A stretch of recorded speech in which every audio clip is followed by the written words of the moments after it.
அப்புறம் எடுத்து கொஞ்சமாலாம் சொல்லுவாராம், டேய் கண்ணுமணி என்னை தூக்கி சாப்பிட போறியாடா ஒரு வருஷத்துக்குள்ளே, ஏண்டா கண்ணு என்னை சாப்பிட போகிற அப்படிலாம் கேட்பாராம். அவரை அப்படி சொல்லிக்கிட்டு இருக்கும்போது ஒரு 10 மாதம் வந்துடுச்சு. உத்திராடம் 4ஆம் மாதம் சிவகுமார் அண்ணன் பிறந்தது.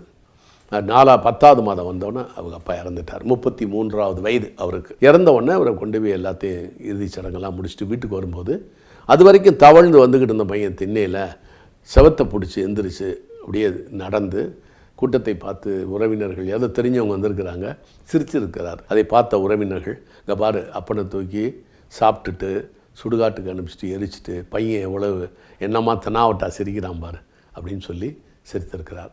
என்னுடைய இலக்கிய பார்வை, அப்பா நீங்கள் போனாலும் பரவாயில்ல, நான் குடும்பத்தை கவனிச்சிருவேன், அம்மாவை கவனிச்சிருவேன், நான் மிகப்பெரிய இடத்துக்கு வருவேன்னு சொல்லாமல் சொன்னார் போல இருக்கு என்று நான் நினைத்து கொண்டேன். அவர் ஆயுள்ள ஃபோட்டோவே எடுத்ததில்லை, அதான் முக்கியமான விஷயம். ஏன் அப்படின்னா, நான் அற்ப ஆயுசில்